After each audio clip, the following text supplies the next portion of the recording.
Gente, bom dia. Hoje eu tô aqui cedinho assim para poder fazer a leitura da palavra da Bíblia. E vamos lá. Lucas, capítulo 11, versículo 29 ao 54. Então eu vou abrir aqui. Eu estou estudando a Bíblia, fazendo a leitura dela no ano. E eu tomei a decisão de acordar e ler. Ler aqui, porque gera um compromisso. E aí faz com que eu realmente acorde, tomando a decisão de ler, de estudar a palavra. Então vamos lá.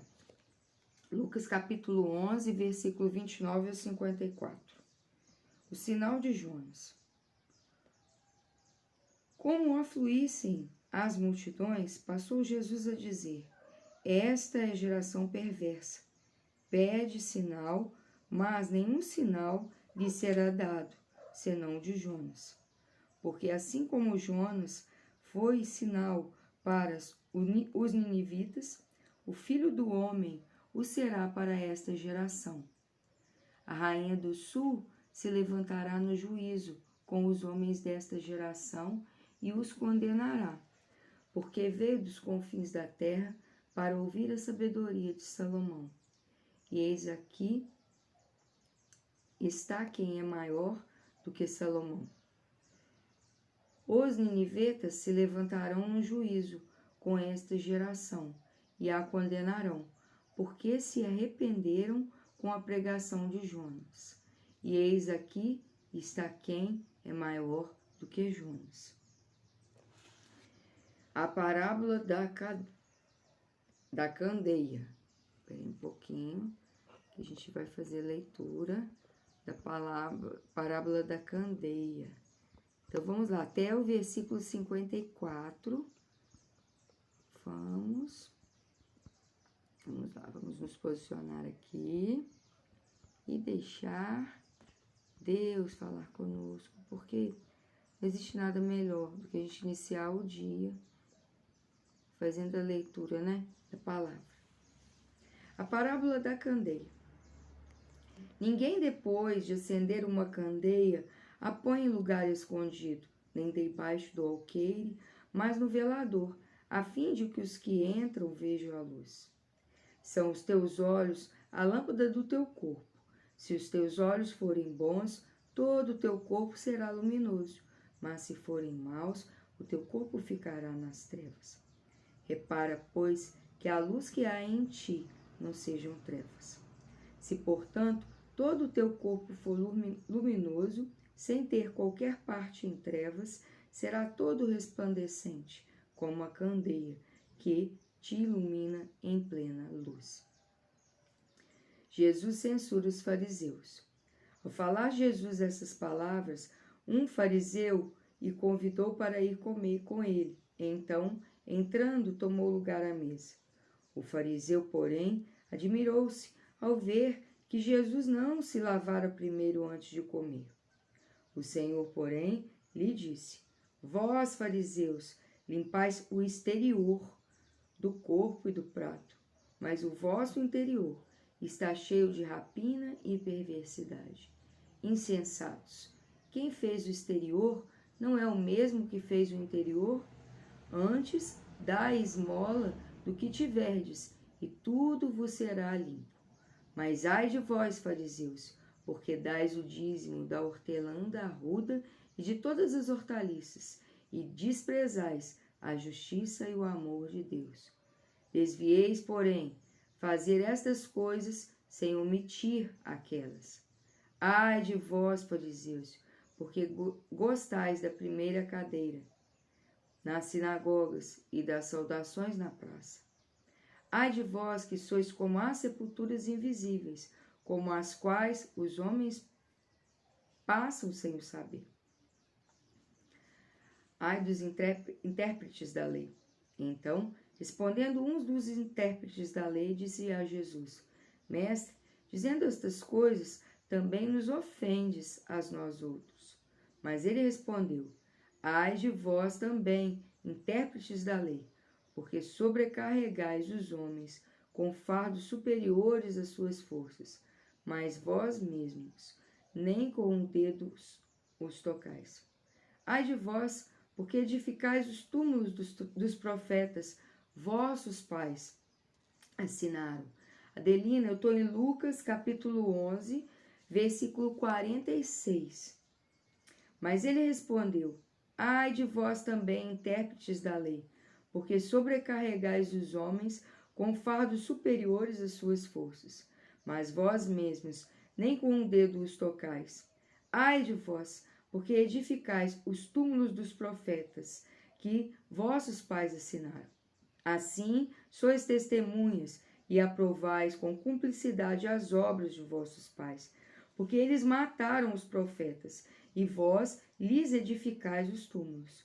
Por isso também disse a sabedoria de Deus: enviar-lhes-ei profetas e apóstolos, e alguns deles matarão, e a outros perseguirão, para que desta geração se peçam contas do sangue dos profetas, derramado desde a fundação do mundo, desde o sangue de Abel até o de Zacarias, que foi assassinado entre o altar e a casa de Deus.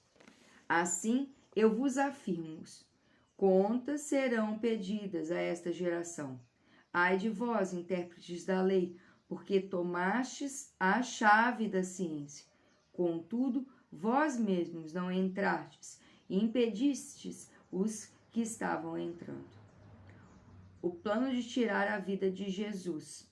Saindo Jesus dali, passaram os escribas e fariseus a arguí-lo com veemência, procurando confundi-lo a respeito de muitos assuntos, com o intuito de tirar das suas próprias palavras motivo para acusar.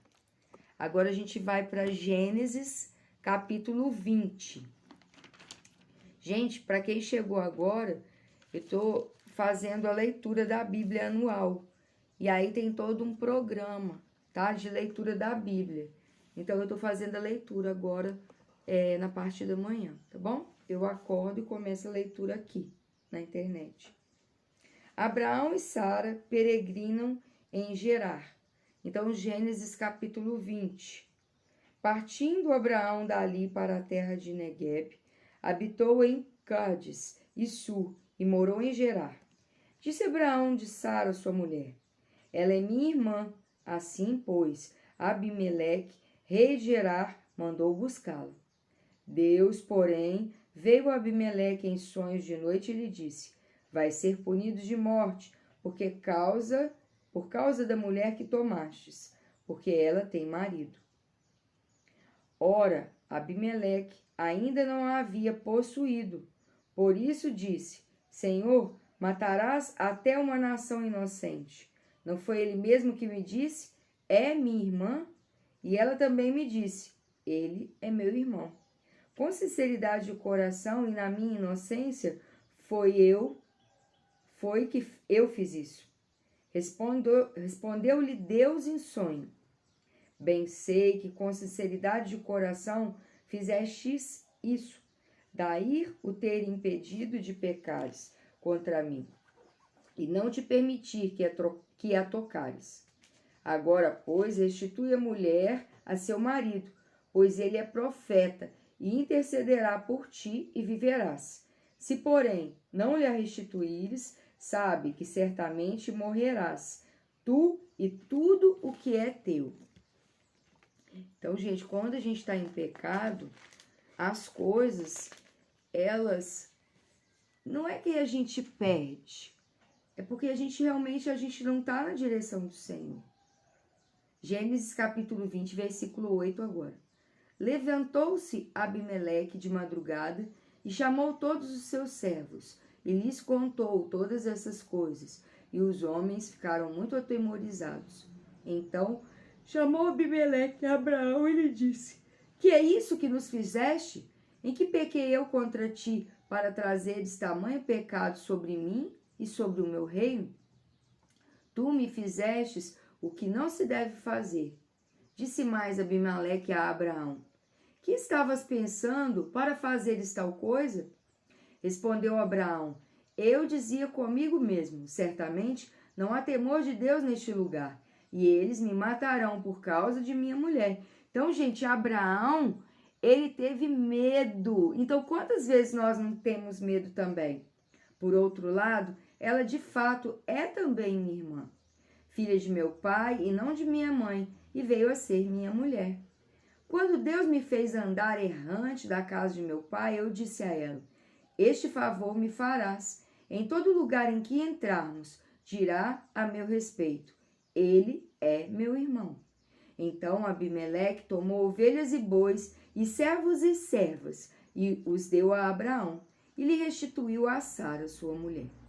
Disse Abimeleque: a minha terra está diante de ti, habita onde melhor te parecer. E a Sara disse: dei 1000 siclos de prata a teu irmão. Será isto a compensação por tudo que se deu contigo, e perante todos está justificada.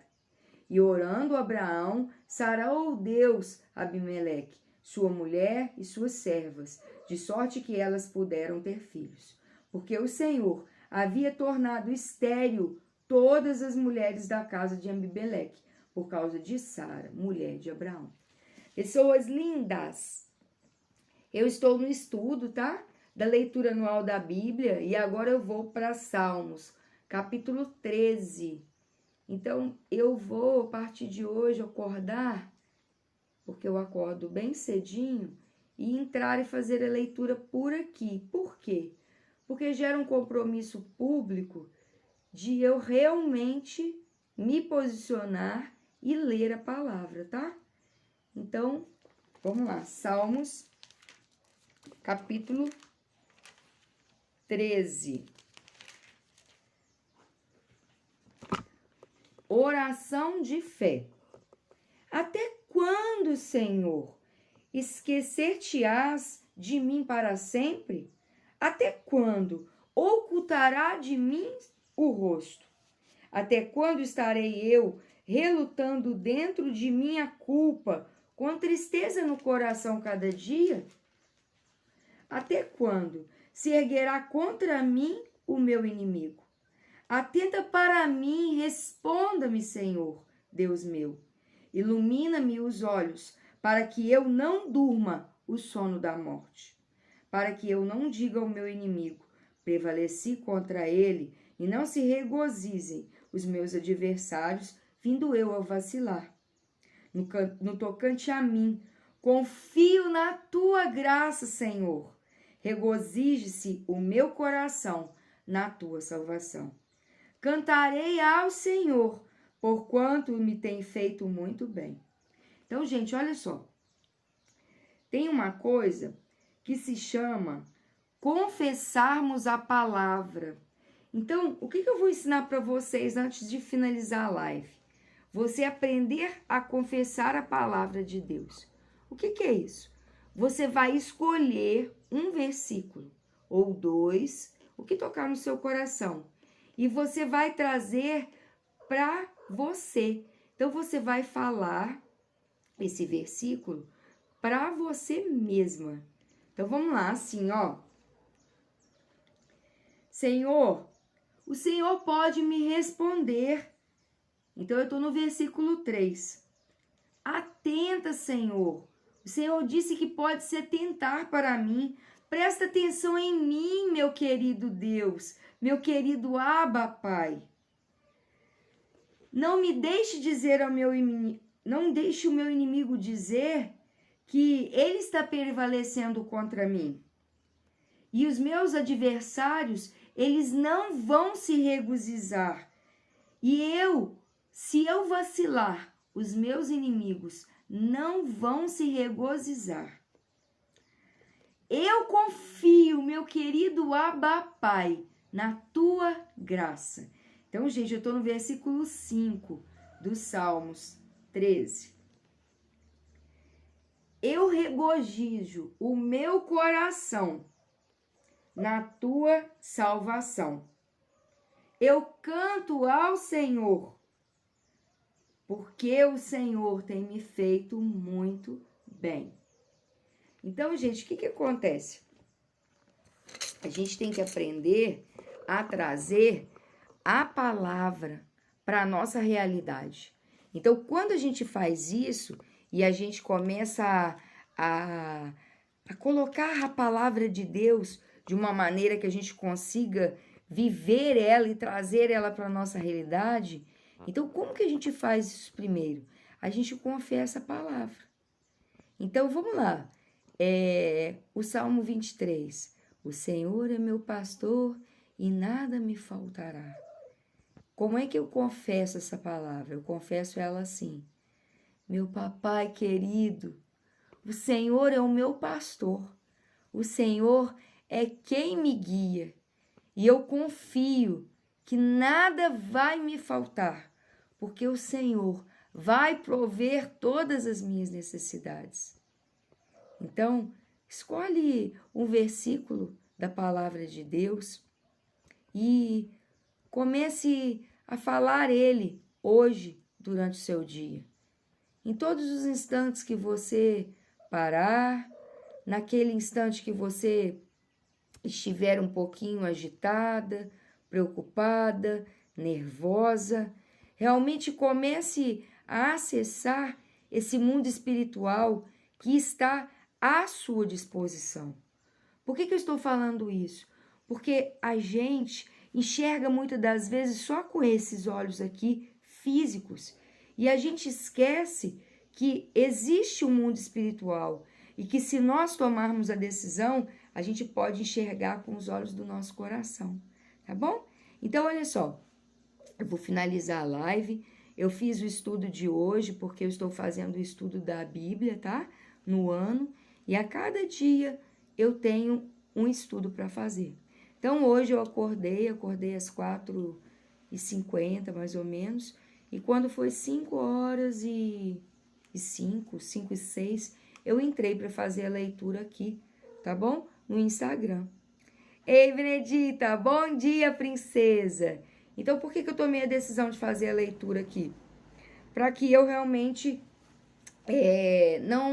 não deixe de fazer a leitura, porque às vezes a gente dá uma desculpinha, fica contando uma historinha, e aí a gente deixa de fazer as coisas, né? Que a gente precisa fazer. Benedita, bom dia, buenos! Bom dia, minha querida. Adelina, bom dia. Bruna, e eu vou finalizar, vou fechar aqui, tá bom? Às 8h03 a gente tem um encontro. Lá eu estou lendo Provérbios. E aí a gente vai conversar mais um pouco, porque realmente eu vou deixar Deus me usar. Eu quero mostrar para vocês aqui, olha isso, a pérola. A pérola tá aqui, ó. Ela acorda de manhã para estudar comigo. E a bichinha entrou no cio e tá um saco, um cocô. Então é isso, gente. Bom dia para vocês. Um beijo.